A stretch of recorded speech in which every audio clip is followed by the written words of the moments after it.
গাইছ আজি বহুত দিনৰ মূৰত আপোনালোকক মানে মোৰ সৰু কালত য'ত খেলি কৈ ডাঙৰ হৈছিলোঁ সেই জেগাবোৰ দেখুৱাব আহিছোঁ। যদিহে ভাল লাগে লাইক কমেণ্ট শ্বেয়াৰ আৰু মোৰ পেজটো ফ'ল' কৰি থৰিব। আৰু মোৰ সৰুৰ পৰা খেলি কৈ ডাঙৰ হোৱা জেগা এইবোৰে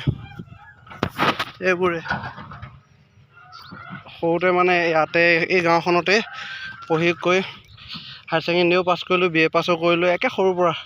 যেতিয়াৰ পৰা প্ৰথম শ্ৰেণী তেতিয়াৰ পৰাই পঢ়িছিলোঁ মই ইয়াতে। মই মোৰ মামা ঘৰত 3 বছৰৰ পৰা আহিছিলোঁ। 3 বছৰত আহি আৰু মই মানে BA পাছ কৰালৈকে, BA পাছ কৰি মানে বাহিৰত যোৱালৈকে। আৰু তেতিয়া এইবোৰ মানে ইমান ডাঙৰ ডাঙৰ পুখুৰী নাছিল, তেতিয়া এইবিলাক চব পথাৰ আছিল আৰু ইয়াতে ধুনীয়াকৈ মানে পানী শুকাই যায়। এতিয়া চাৰিওফালে পুখুৰী খান্দি দিলে আৰু এতিয়া অৱস্থা এয়া খেতিয়ে নহয়। আৰু এতিয়া আৰু এই পুখুৰীবোৰত এতিয়া পুখুৰী খান্দি দিলে যিহেতু এতিয়া পুখুৰীবোৰত এয়া কি ধুনীয়া ধুনীয়া পদুম ফুল গজি আছে। এইবিলাক মানে কিবা ভেট ফুল কিবা বেলেগ বুলি নাভাবিব, এইবিলাক চব মানে পদুম পাত। মই ওচৰৰ পৰা গৈ দেখুৱাই দিম। আৰু যিহেতু ভয়ো লাগে, যদিও পানী শুকান তথাপিও গজি আছে, দেখুৱাই দিম মই। কৃষ্ণ প্ৰভু, এয়া চাওক, এয়া বামতে গজি আছে। কৃষ্ণ প্ৰভু কৃষ্ণ, এয়া ধুনীয়া ধুনীয়া পদুম পাত, এয়া চব পদুম গজি আছে। তেনে কিনাৰতে পদুম গজি আছে। এয়া চব পদুম, যেনে চাই গোটেই পুখুৰীটো মানে উধৰ পৰা মুধলৈ গোটেই পদুমেই আৰু মই পদুম পাততে গছকি পাইছোঁ। কৃষ্ণ, এয়া কি ধুনীয়া ধুনীয়া সৰু সৰু পদুম পাত। আৰু এইটো চাওক কি ধুনীয়া ধুনীয়া, একদম ধুনীয়া ধুনীয়া। এটা ফুলা নাই, ফুলিব যেতিয়া ডাঙৰ হ'ব তেতিয়া ফুলিব। এতিয়া সৰু সৰু হৈ আছে, চব পদুম। আৰু এইফালে মই আৰু এইবোৰে জেগাবোৰ আছিল। সৰুৰ পৰা ইয়াতে পঢ়িছিলোঁ, এই গাঁৱতে পঢ়িছিলোঁ। পঢ়ি শুনি ইয়াতে খেলিব আহিছিলোঁ। কিবা কিবি গৰু চৰিব আহিছিলোঁ। তাৰমানে স্কুলৰ পৰা আহি গৰু চাৰোঁ, কিবা কৰোঁ মানে এনেকৈ আৰু তেনেকৈ কৈ হায়াৰ ছেকেণ্ডেৰীও পাছ কৰিলোঁ, BA পাছ কৰিলোঁ। পিছে কি হ'ব, তেতিয়া আছিল কংগ্ৰেছ চৰকাৰৰ দিন আৰু বহুতকেইটা ইণ্টাৰভিউ মাৰিলোঁ। মাৰাৰ পিছতো সবডাল একো নাপালোঁ, আলুডাল পালোঁ।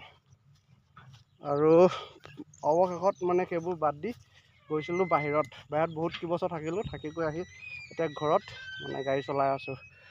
আৰু এইফালে তেতিয়া এইবোৰ পুখুৰী নাছিল, ধুনীয়া খালী পথাৰ আছিল, খালী পথাৰ।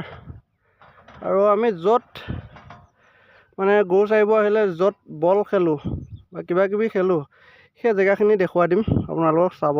আৰু এতিয়া মানে ইয়াৰ জেগাবোৰো এয়া অৱস্থা, পথাৰবোৰো এয়া অৱস্থা। চাৰিওফালে পুখুৰী খান্দি মানে ইয়াত এতিয়া এইটোৱে হৈছে প্ৰব্লেমটো, মানে যদিহে এই ছিজনটোত মানে যদিহে মেচিনৰ ছিজনটোত এনে মটৰ বা মেচিনেদি খেতি নকৰে, তেতিয়াহ'লে মানে খালী ছিজনত ইয়াতে ক'তো ধান খেতি নহয়।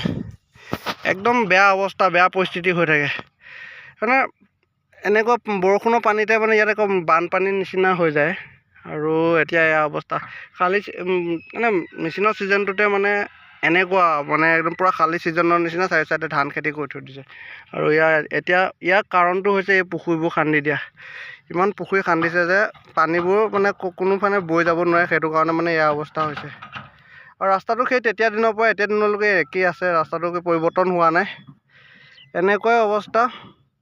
সেই তেতিয়াও মাটি ৰাস্তা আছিল, গৰু গাড়ী লিক আছিল। এতিয়া অৱশ্যে গৰু গাড়ী নচলে, গৰু নাই, মানুহবোৰৰ ঘৰত আছে তথাপিও মানে ইমান ডাঙৰ গৰু নাই। তেতিয়া ডাঙৰ আছিল, আমাৰ ঘৰতে মানে 4হালমান গৰু আছিল, ডাঙৰ গৰু। গোটেইকেইহালে মানে গাড়ীত আনিব পাৰে, হালো মাৰে। মই নিজে হাল মাৰিছোঁ সেইটো টাইমত। আৰু আজি এইটো টাইমত যদিহে মই হাল মাৰিছোঁ বুলি ক'লে মানুহে বিশ্বাসে নকৰিব। মই হাল মাৰিছিলোঁ এসময়ত, বিশ্বাসে নকৰিব। হাল মই মাৰিছিলোঁ, আকৌ গাড়ীও টানিছিলোঁ, মানে এতিয়া ক'লে বিশ্বাসে নকৰিব। আৰু মই এতিয়া যাম, মই সেইটো টাইমত মানে যিটো টাইমত মই বল খেলিছিলোঁ, য'ত খেলিছিলোঁ সেই জেগাটো এতিয়া দেখুৱাই দিম। এতিয়া তাত মানে অলপ চলপ কিবাকিবি খেতি কৰি থৈছে আৰু বগৰী গছ কেইডালমান আছে। তেতিয়া নাছিল বগৰী গছ। আৰু এতিয়া গৈ দেখুৱামগৈ, চাই থাকিব।